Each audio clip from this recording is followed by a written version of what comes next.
I really appreciate you giving me any of your time today. It's genuinely very much appreciated. Okay, no problem. First things first, just how, just for everyone who's listening, how's life treating you in Oklahoma these days? Good. Good. Life's good. It's very good. I think life starts off first with our health, and my health is good, so that major phase of life is very positive. So life is good right now. I actually noticed here recently one of the satellite channels in the UK has begun to carry some college football stuff, and the Oklahoma games were on TV live here now. Some of them. Have you been managing to get to as many as you like at the minute? Yeah, I haven't missed a game thus far this year, so I'm living the dream as far as my college football team is concerned. So it's been fun. We have the expectations at Oklahoma University are very high every year, and so we've lost a couple of games thus far this season that we probably should have won without question. But in any event, if one is a fan, you're a fan, win, lose, or draw. You just can't be a fan when your team's winning. So at least that's my opinion. So I've been having a lot of fun following Oklahoma football, and I look forward to every weekend that they play. Just linked to football, actually, there's been a lot of talk recently of them moving an NFL franchise, obviously, over to London in the next 8 or 10 years. What do you actually think about that as a prospect? Well, I think it'll be very challenging. Obviously, the facility, the field, the stadium, I'm trying to say the stadium there in London would be... Wembley, is that? Yeah. Would be great. I think that the fan base probably would support an NFL team as far as live attendance is concerned. But I don't know how practical it is as far as the travel. It's nice when you fly two teams over to London and they play, a few games a year. Yeah. Because both teams have to travel. When you're in a situation where you have a team that's you have a team based in London, I think it makes it much more challenging as far as the travel is concerned because of the distance and how it affects the schedule for the team that's traveling. And then, of course, you have the same respect. You've got the team that's in London would have to travel to the United States several times a year to play, their away games. Yeah. So I could see the NFL, having more games in London involving NFL teams, but I don't see the practicality of having a NFL team that is based in London. But I think it's a great idea to be able to bring teams over to play games there, and maybe more often than they are now.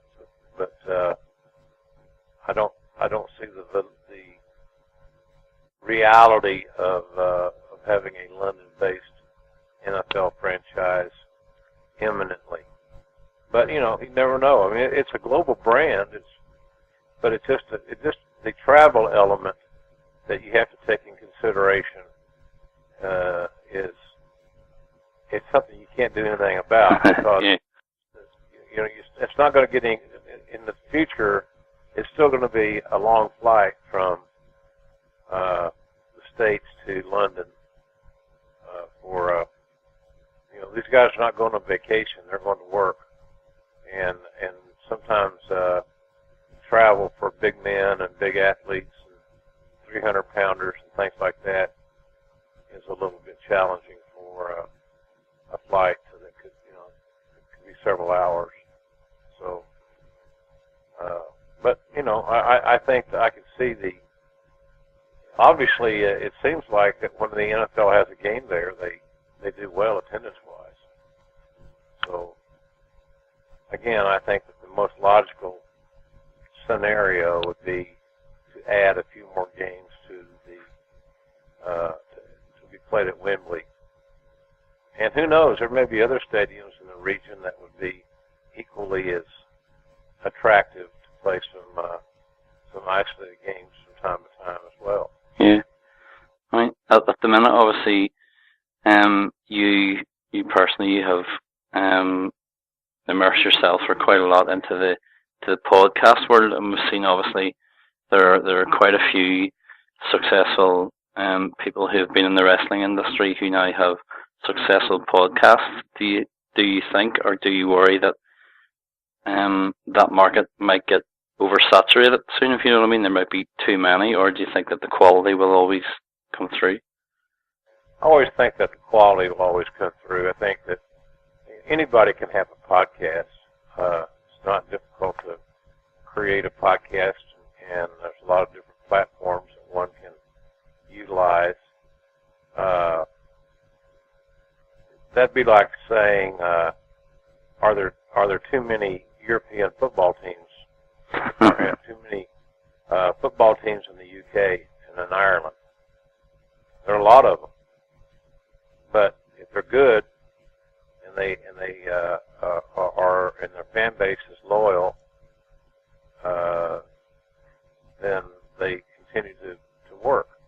I'm one that believes that if you consistently put out a quality product, that the audience will find it, enjoy it, appreciate it, and come back. That's why right now I have really no significant interest in doing 2 separate podcasts a week, because I put all my effort into that one show. Yeah. And try to maintain a high level of quality. And obviously some shows are better than others. That's just human nature. But by and large, I think if one maintains the quality of the broadcast and is true to the audience that he's attempting to reach, the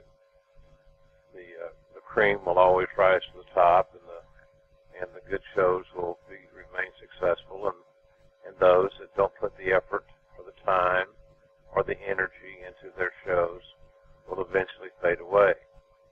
And I don't plan on being anyone that fades away. I want to continue to work harder to make my shows better as time marches on and try to get better at what I do. So the amount of podcasts doesn't really concern me, quite frankly. I'm a very competitive person, so I enjoy the competition, and I plan on maintaining my place in the rankings, which have been very good, and I'm grateful for that. So I embrace the competition and welcome it, and look forward to making our product better as we move forward. I mean, do you think that for you personally, all of the time that you've spent commentating on wrestling and MMA and stuff, you've had to, over the space of a few hours, be constantly talking about what's going on? Do you think that actually has helped you as a grounding for just stepping into the podcast world, that you can carry the time well, if you know what I mean? Well, I think I've always been a pretty good communicator, at least I try to be. Long before I started, I was doing university football when I was a student. I was doing, I've done, other forms of broadcasting and the entertainment side in radio. I've been a public speaker, and but obviously the ability to process information to an audience is, I think I look at it kind of as a gift. I can't take credit for the good ones that I've had, and I certainly always try to improve upon the ones that I didn't think were so good. But yeah, all that's it all comes under the umbrella of communicating. Whether you're communicating a game or on the radio or in front of a group, like I did my one-man shows, things of that nature, it's still communicating. So I think one is either is a good communicator or not. Some people are born with those skills. Some people develop those skills, and some do both. Some are born good at it, and they continue to work at it and make it better. So I'm without a doubt, all my previous years of communicating and broadcasting and things of that nature have helped me move into the podcast world rather seamlessly. Because my style is not one of glitz and glamour. I'm a communicator. I enjoy the dialogue, talking to the audience. Yeah. So the audience hears the real me and not some person playing a character. I'm just myself, for better or for worse. Some weeks are better and some weeks are not. So, but it's all real. It's honest. It's organic, and it works out pretty well. I want to talk a little bit, obviously, about Bell's palsy and stuff, because it's something, as I said to you before, it's quite close to my heart, because when my cousin was 12 or 13, he had a cycling accident, and he had an attack of Bell's palsy. And I know for him that there was the physical side and the problems that he had, but there was the emotional side with him and with the extended family as well, certainly at first. When it happened to you, when you had it the first attack, or the first bout of it in 1994, how did it, for you, how did it affect your daily life at that point, and your family as well? Well, when I first woke up, I had the attack during the night. While I was asleep, I actually thought that I had a stroke. Yeah. So I thought it was much more serious than it was. But when the doctors tell you, I was misdiagnosed the first time I went to the doctor, and the doctor told me I had Lyme disease, Lyme-E, Lyme's disease, and I didn't. And then I went to another doctor, a more skilled neurologist, who said I had Bell's palsy. And the scary part of that was that the neurologist, and they will continue to tell you this to this day, they have no idea what causes it, even though they think it's probably stress. They thought for a while it may be viral, a virus. Yeah. But that's seemingly becoming less of a realistic option. So the stress aspect of it may be more prominent as the reason for Bell's palsy, but officially, the unnerving part is that Bell's palsy has no known cause, nor does Bell's palsy have no known cure. Yeah. So for someone that's had it 3 times, which is very, very unusual, I don't want to tell you it gets easier as you go. You find yourself having to deal with stress. Depression is a big issue. And there's physical issues as well. Your eye won't blink. You have very sensitive hearing. You have migraine headaches. The side of Bell's palsy that you're affected with has your tongue is numb. There's drooling, which is embarrassing. Your face is hanging, which is you get extremely subconscious about. And in some fields of vocation, those things would be less of an issue. But when you're on television and you're working in a world that vanity and narcissism and look are so important that it becomes a much bigger issue. So I've just come to grips with it over the years that I can't control it, so I don't know what causes it. I know that I've been on some prednisone was a drug that I took the last time I got it, and it seemed like it helped it a little bit. I still have paralysis around my mouth. I can't smile. I can't whistle. I can't show my teeth. People think I'm in a bad mood all the time because I take pictures and I'm not smiling, so I must not want to be there, which is obviously untrue and inaccurate. But I've just come to grips with the fact that I refuse to let Bell's palsy or any other ailment that I've had define me.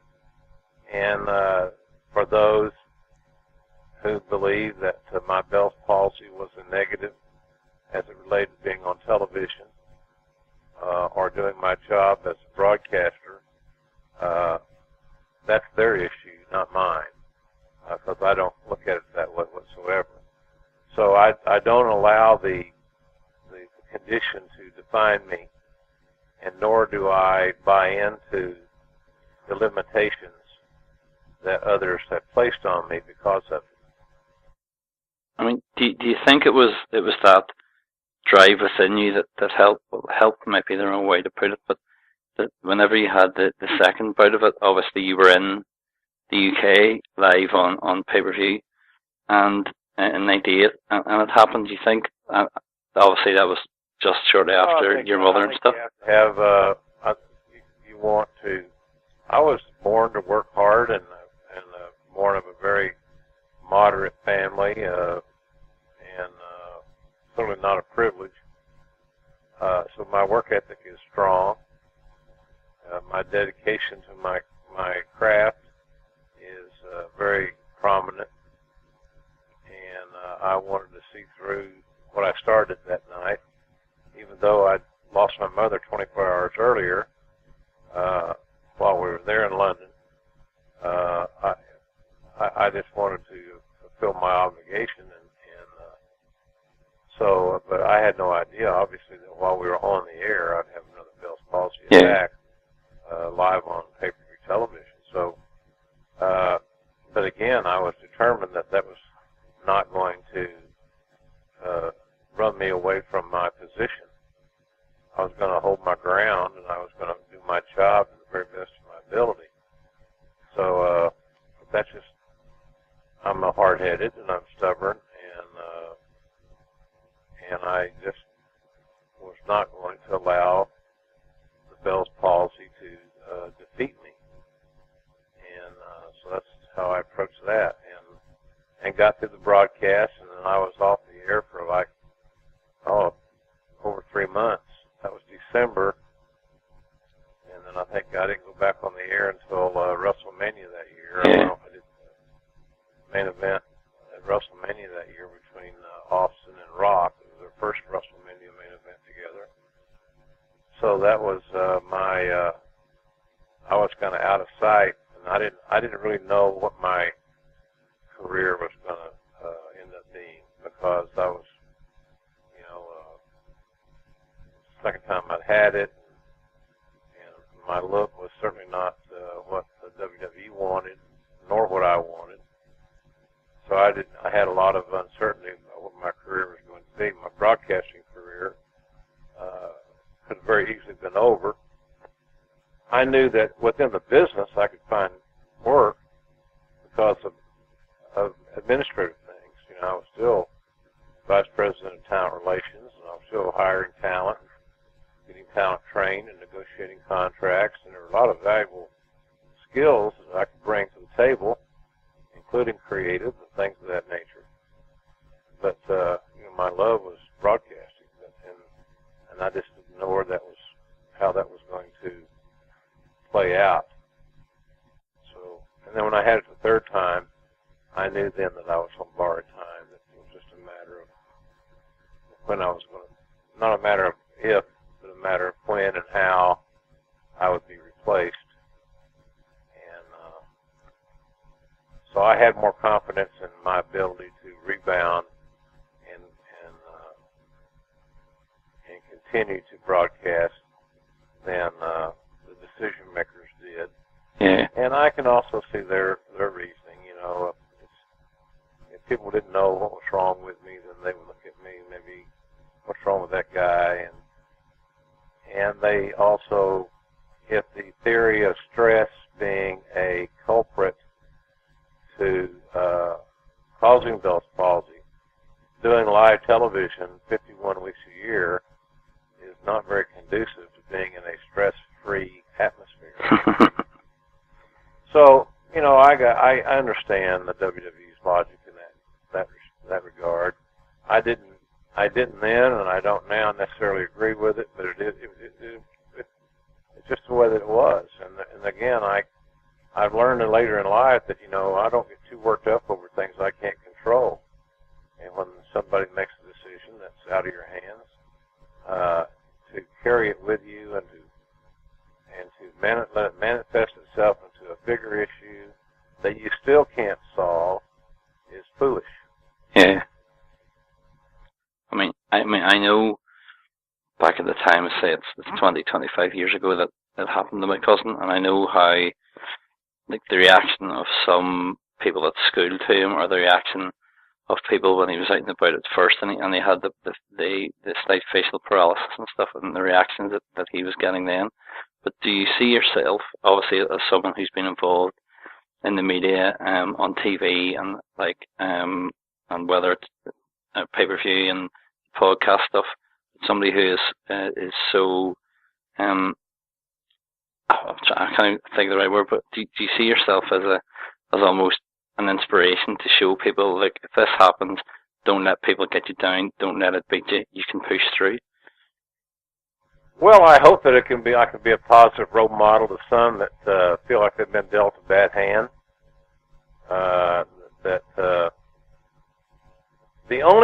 No one should allow others to put limitations on them. No one should allow someone else to say, because of your anything physical or your economic background or your social background or what part of the country you're from, those type things, no one should allow those types of issues to be hung on them by others. You can't be successful because you have Bell's palsy. You can't be successful because you have a limp. You can't be successful because you stutter, or you can't be successful because you're from this part of the world. This is, you know, whatever, you know, your look, your appearance, yeah, whatever. If I can affect a few people in that regard, to not don't accept limitations from others. You know, you control your own destiny. Don't feel sorry for yourself because you got a bad hand. You had some misfortune. My first bout of Bell's palsy, or maybe the second one, I think was a more important one. The first one I was still fact finding, and I was let go at WWE after I had Bell's palsy. A couple of weeks later, I was relieved of I was terminated. But I was thinking that based on what I researched, I was going to get over it and have to make a full recovery, and that I'd be back doing other things. And I didn't take it as hard. The second time I got it, I was years past the first time. I had just lost my mother. Now I'm off the air again, and I didn't know that the second time, how long it was going to last, or was I susceptible to getting it again and again? I didn't know. So that was the second time was the tough one. The third time I got it, I pretty well realized that WWE was not going to keep me on television much longer. You know, they believe that, and I don't know that I think it bothered them more than it bothered the audience and the fans. I may be wrong on that. That's my take on it. Yep. But if I can motivate some people or be an inspiration to some that only they should dictate their success or their failure. Don't blame your failure on others, and never limit or put limits on how successful you can be. I just know from living my life that that's the way it is. If you can choose to be successful, and how you define success is your own prerogative. But if you're realistic in defining success, you can be successful no matter what you choose to do for a living or what other physical limitations you may or may not have. That's I disdain self-pity and things of that nature as much as I disdain those that tell us that have had some issues that we can't be successful. Both are very, very negative traits. Just as we tie everything up, to say I appreciate you giving me some of your time today. Obviously you have the podcast and stuff, and there's been talk of the possibility of another spoken word tour or whatever next year, but it would be remiss of me, I suppose, from the wrestling side of things, to ask if you think there'd be any chance at some point soon that we may hear you back doing commentary, whether it be wherever promotion or wherever around the world it might be. There's a lot better chance that I'm going to be doing more spoken word tours around the world than there is of me jumping back into pro wrestling. I don't really have any desire to do a weekly pro wrestling show for sure. I've got too many projects and commitments to add that weekly travel back into the mix. Yeah. It really doesn't interest me to be back on the road on a weekly basis.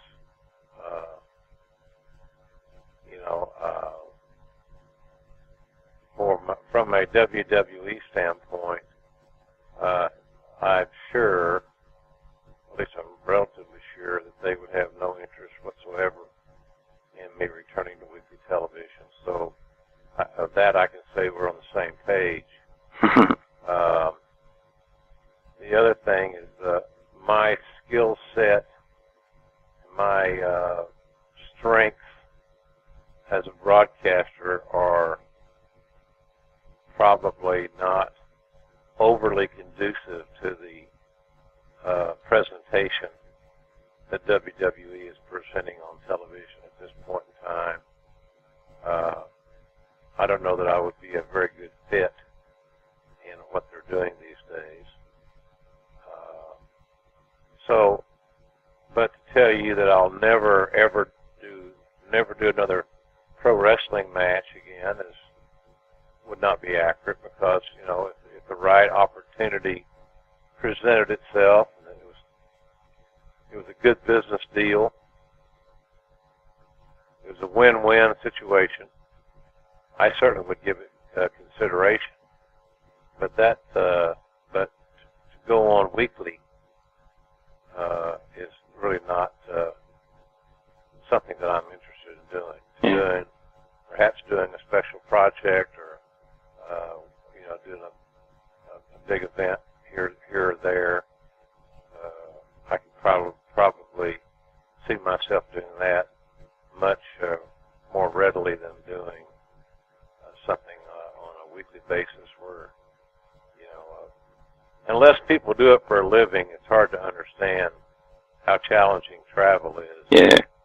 And then to do it 51 weeks a year, it can become very overwhelming in today's world. So, I use the old wrestling cliche of never say never, but I really don't have any interest in weekly pro wrestling right now. But special projects, maybe back in pro wrestling, I would entertain the offers, or I would entertain dialogue, but that would probably be about the extent of it as far as wrestling is concerned. I've had a lot of interest in boxing from some boxing people, but the nice thing about those shows is that they air about once a month. So it's about once a month on TV that you go out and do your thing, and that is a lot more conducive travel-wise to all the other projects that I've got committed to. I'm committed to my podcast. I'm committed to making my podcast the best podcast for wrestling fans.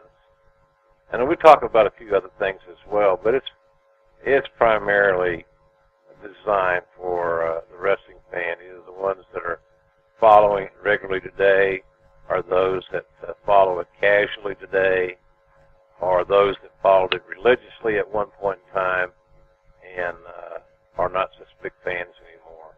So that my wrestling demographic is never going to be forgotten or ignored. So, but the podcast is a high priority for me. I like doing the one-man shows. I like interacting with the audience, and the question and answer sessions at my shows is actually one of my most favorite things to do. Now, I would tell you, going back and calling the main event at WrestleMania would be, set at the top of my wish list. Yeah. That's one match at one show once a year. But one of the things I love doing is interacting with the fans and engaging them in their questions and answer sessions. It's just fun. It's unpredictable. It puts you right in touch with the fan themselves on what they feel and what's on their mind. I love that. So, but I like boxing. I enjoy my and we're still talking about that. And I hope that I'm given more opportunities to do some additional MMA fights. I'm a fan. I'm a fan both of boxing and MMA, and I've been a fan of boxing much longer, since I was a young lad. So, so both those things are have interest to me. And the nice thing about it is that they're not. It's not going to the airport every week and packing a bag and hitting the road. It's maybe once a month, and you're gone 2 or 3 days, and you go do your job and you come back home. Because I've got too many projects that I'm committed to. The podcast, as we discussed, being one. My autobiography I'm working on is another. So it's a lot of projects. And this year I started doing some speaking at some universities where I talk to students, and I do. It's partly motivational, partly Q&A, partly preparing for the real world, and a little few elements of my one-man show all kind of rolled into one. But I really enjoy interacting with the university students who are about to graduate and go into the, into the adulthood and be out there in the real world like we all are, trying to make a living and dealing with being an adult. So I enjoy that a great deal. It reminds me of working with the young wrestlers in the performance center, where they're just beginning their journey in a new world that's not easy to conquer. So I got a lot of everything that I decided I wanted to do. Once I parted company with WWE, where I wanted to do things that I felt like I would have fun doing. And every project that I've taken on is a project that I wanted to do. I'm not doing any of these projects simply for the payday, just simply for the sake of making more money. Don't get me wrong, I do plenty of charity work, but I enjoy making money like anybody else. But I don't want to do projects where it's only about the money and I'm not going to enjoy what I'm doing. So everything that I'm doing now, I have an emotional investment in, and I have fun doing. Just literally, as we come to a close, we've talked about the podcast, and obviously a lot of fans will know about your website and stuff, but how exactly can they keep up to date with what you're doing and what's coming up with you? Well, one really easy way is on Twitter. Twitter is at JRSBBQ, and I enjoy interacting with folks on Twitter. I have almost 1.2 million followers, and that's growing. It lets me stay in touch, lets me stay informed of what they're interested in, what they want to talk about, what's on their mind. I have a website. It's called JRSBARBQ.com. On that, I write blogs several days a week. I have a Q&A section where people can ask me questions if they choose, and I'll try to answer them as best I can.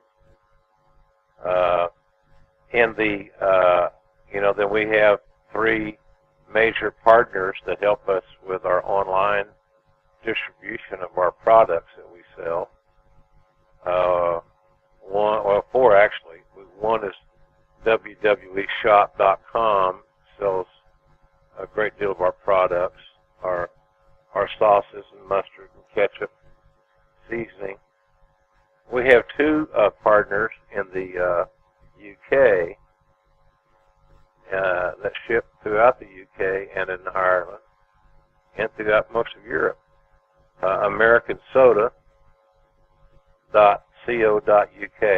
American Soda.co.uk, and BeyondTheRopes.co.uk. They stock and sell our products. And then we have a t-shirt store that's at ProWrestlingTees.com/Jim Ross. And on the t-shirt store, we stock virtually every size t-shirt known to man. And we ship anywhere, and literally anywhere. The folks in there in American Soda and Beyond the Ropes, they ship all throughout the UK and Ireland, and again in a lot of places in Europe. And then WWE's primarily, they'll ship to abroad as well, but they primarily ship our products to throughout North America. the issue there is that some countries have laws of selling food products that have to go through certain customs and federal or government regulations. So that's why we have we have suppliers there I think they're actually in the Manchester area, where they have it easier to ship. They buy our products. They're shipped over on these large pallets on a boat, and so they go through all the proper protocol from all the legal aspects, and then they stock them in their warehouse. And they've got our products in a few of their little stores throughout that region of the country. But American Soda and Beyond the Ropes do a good job for us over there. And they're selling a lot of product. You know, we're getting ready to get into our real busy season because a lot of people give our products for Christmas and other holiday gifts. So we're very grateful of the support that we get there. But I'm hopeful of doing at least one tour of that area in 2015. But I think more likely we'll be over there a couple of times. Because there were markets, a lot of markets, quite frankly, that when I was there 2 years ago, I played Cardiff, London, Manchester, and Glasgow. Yeah. And I didn't, so there's a lot of great cities that I didn't get to go to. I didn't get to go to Ireland at all. I didn't get to go to Northern Ireland. I didn't get to go to Birmingham or Sheffield or Newcastle or Liverpool. And, you know, the shows all did really well. And the audiences were excellent. And I had a wonderful time. It was hard work because there was all one-night stands. We had to drive. We were driving all over the place. So, and unfortunately, we're driving a lot at night. So it wasn't like you could enjoy the countryside. Well, you know, I would have liked that. I would like to have seen, because when you go for WWE, you get there, you go from the airport to the hotel, from the hotel to the arena, back to the hotel to the airport, home. Yeah.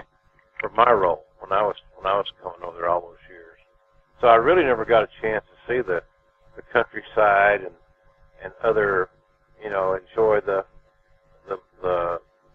cities and have the time to enjoy the you know, the people and the sights.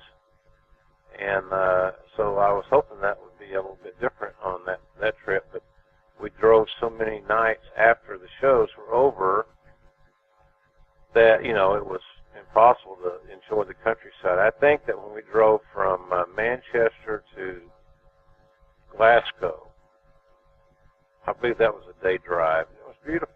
You know, it was different.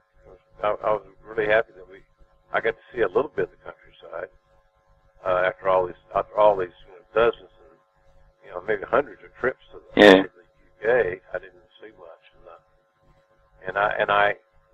and I want to, you know, I want to play Ireland. I really wanted to spend some time in my favorite John Wayne movie is The Quiet Man. And The Quiet Man was filmed entirely in Ireland. Yep. And I wanted to be able to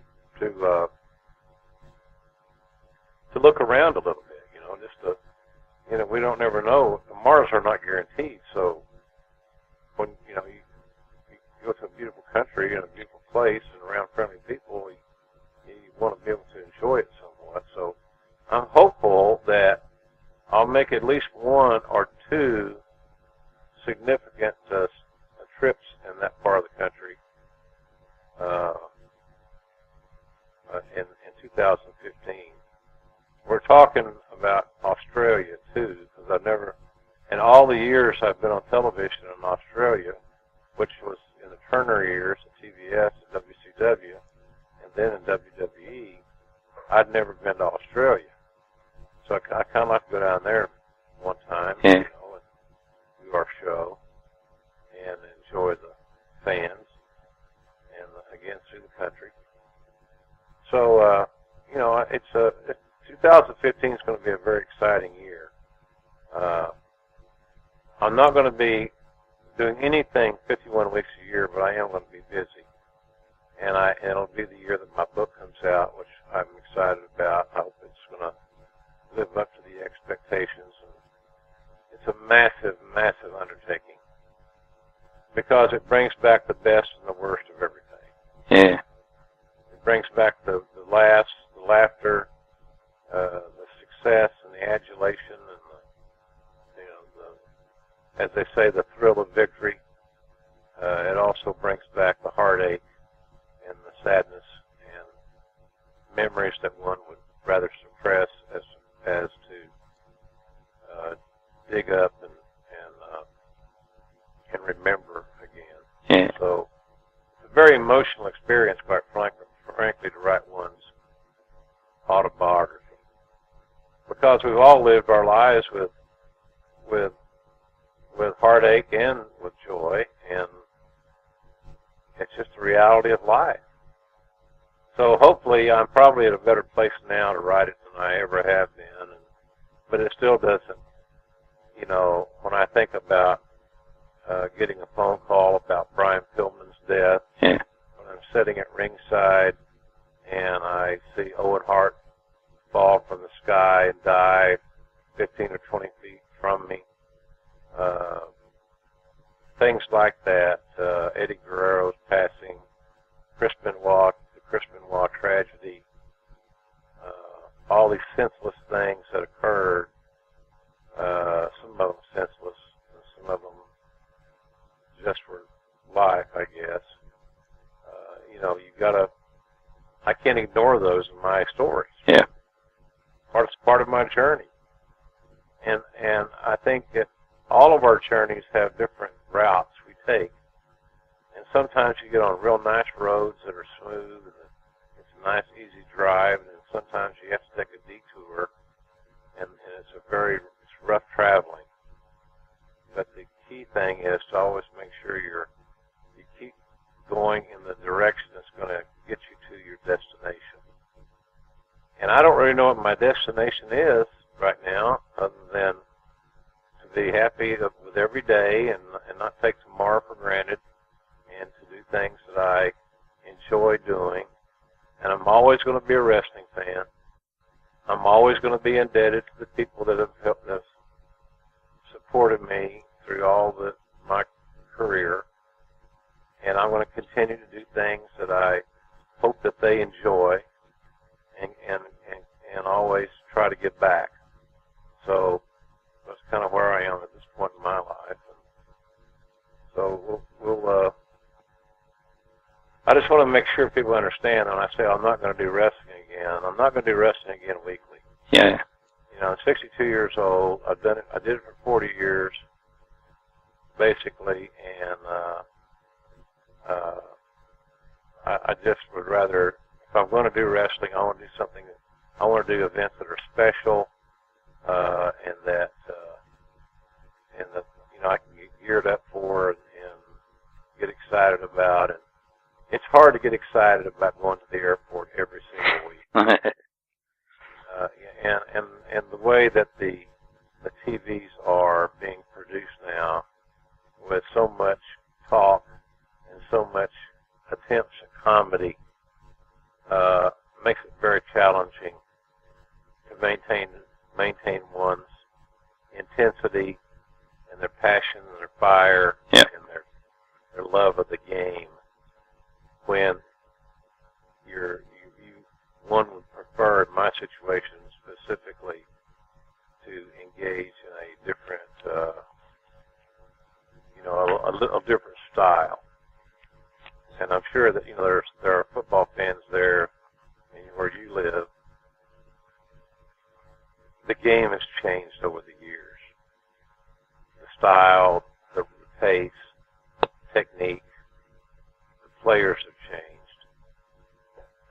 And I'm one that likes fundamental, athletic-based, dramatic wrestling, as opposed to disregarding many of the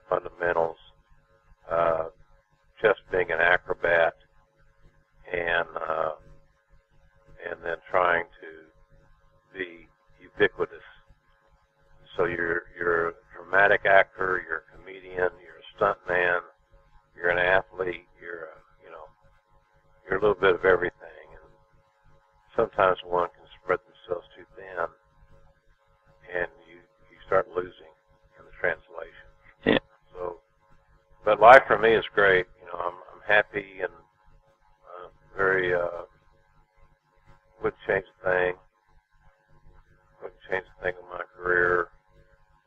You know, yeah, I would like to have been a little healthier, but I'm healthy today, and that's all that matters. Today's all that matters. Yeah. Tomorrow, I don't know where I'm going to be tomorrow. I don't know what tomorrow's going to bring.